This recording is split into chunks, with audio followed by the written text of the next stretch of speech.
Hello बच्चों, good morning. आपको metal and non metals में मैंने जो भी वीडियो अभी तक दिए हैं उसमें मैंने पहले आपको बॉन्डिंग सिखा दी है सारी टाइप की, एक कोवैलेंट बॉन्डिंग, आयनिक बॉन्डिंग और कोऑर्डिनेट बॉन्डिंग। अब इसमें इस टॉपिक को आगे बढ़ाते हैं इस चैप्टर में। तो मेटल एंड नॉन मेटल में एक सबसे इम्पोर्टेंट कड़ी है इस चैप्टर की, वो है हमारा ECS, इलेक्ट्रोकेमिकल सीरीज। तो कहते हैं ना, इलेक्ट्रोकेमिकल सीरीज से पहले हमारे पास 60 नोट्स आते हैं करने के लिए कुछ। उन 60 नोट्स की तैयारी हम कैसे करेंगे? तो इसमें एक टर्म्स आता है सबसे पहले, जिसका नाम है इलेक्ट्रोड पोटेंशियल। बहुत अच्छे से समझिएगा मेरी बात को। इलेक्ट्रोड पोटेंशियल बोलते हैं, electrode potential. Electrode potential, electrode potential का मतलब होता है इलेक्ट्रोड विभव। आप बहुत अच्छे से समझिएगा इस चीज को। इलेक्ट्रोड विभव का मतलब मैं बता दे रहा हूँ, एक ही बार में सारे लोग क्लियर हो जाओगे। वैसे ये टर्म सब फिजिक्स में भी मिलते रहते हैं, तुमको पोटेंशियल क्या होता है, इलेक्ट्रोड्स क्या होते हैं, तो मैं बता दूं। अब यहाँ पे क्यों यूज हो रहा है, क्योंकि मेटल और नॉन मेटल के बीच की बात आ रही है, इसलिए इलेक्ट्रोड और पोटेंशियल दोनों की बात हम लोग यहाँ पे करते हैं। तो बेटा मैं एक सिंपल वे में एक चीज समझ लीजिए, जितने मेटल्स होते हैं मैंने बता ही रखा है, metal have tendency to release the electrons.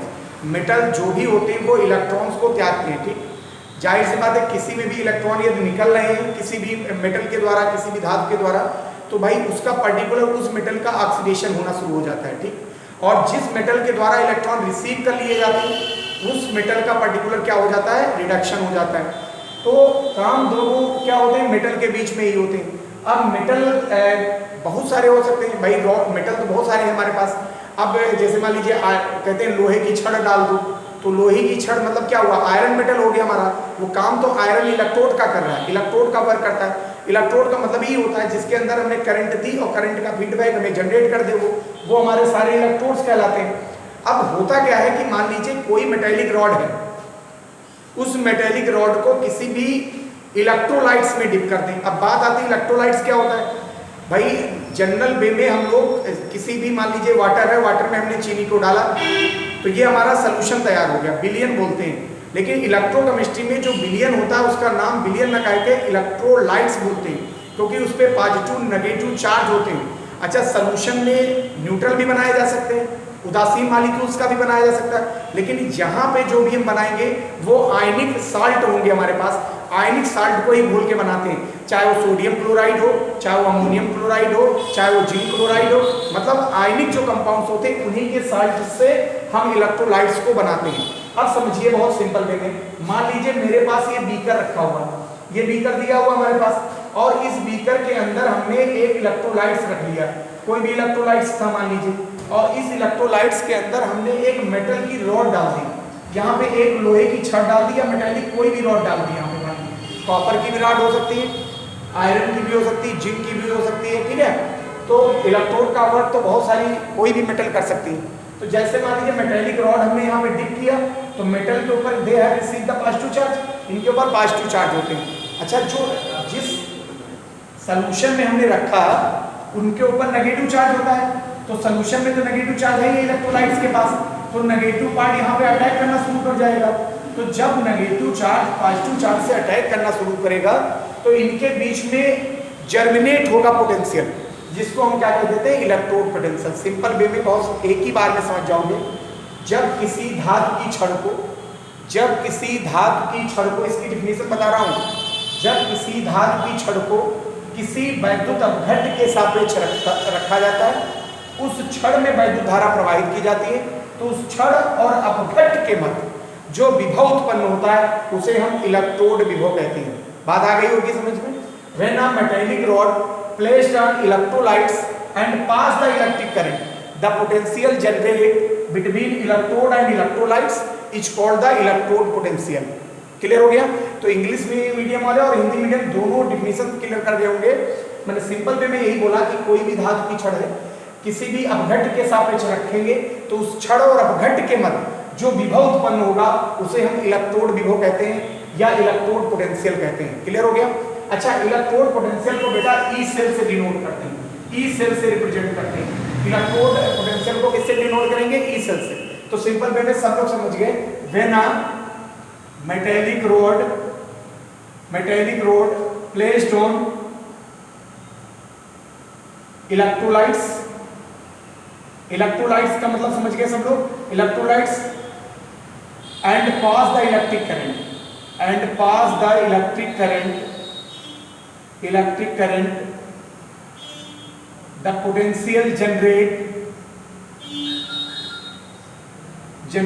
between electrode and electrolytes, electrode and electrolytes, इस रॉड और इस इलेक्ट्रोलाइट्स के बीच में, electrode and electrolytes is called the light, is called क्या कहा जाएगा, इलेक्ट्रोड पोटेंशियल कहलाता है। क्लियर हो गया।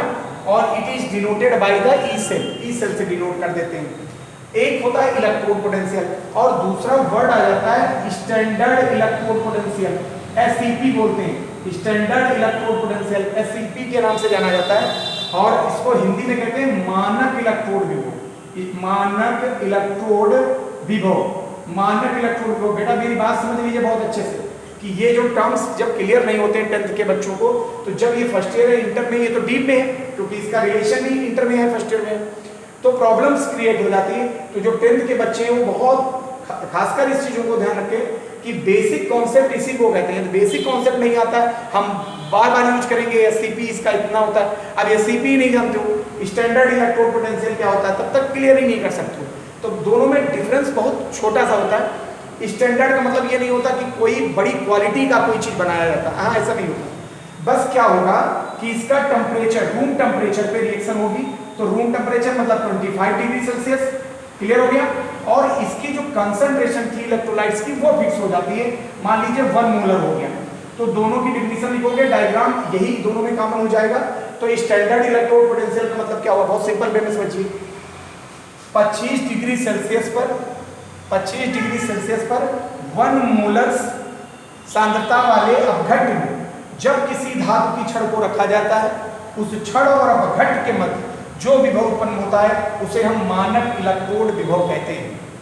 आगे क्लियर हो गया। सिंपल में एक बात फिर से समझ लो कि 25 डिग्री सेल्सियस पर 1 मोलर सांद्रता वाले अपघट्ट में जब किसी धातु की छड़ को रखा जाता है तो उस छड़ और अपघट्ट के मध्य जो विभव उत्पन्न होता है उसे हम मानक इलेक्ट्रोड विभव कहते हैं। और इसको बेटा ई नॉट सेल से रिप्रेजेंट करते हैं, और इसी ई नॉट सेल के बेस पर हम किसी भी धातु को डिस्प्लेस कर लेते हैं। जैसे क्वेश्चन आ जाता है, iron displace the copper in a copper sulphate but copper can not displace the iron, why. एक क्वेश्चन ऐसे बन के आएंगे आप में, तो वो सब डिपेंड करता है बेटा ई नॉट सेल पे। ई नॉट सेल हर मेटल का तुम्हें आना चाहिए। मैं एक सीरीज सिखाऊंगा, ईसीएस इसको बोलते हैं, इलेक्ट्रोकेमिकल सीरीज, उसको ट्रिक से याद कराऊंगा नेक्स्ट वीडियो में। तो आप लोग इन दोनों की डिफिनीशन लिख सकते हैं। इंग्लिश मीडियम वाले एक बार और समझ लें एसईपी को।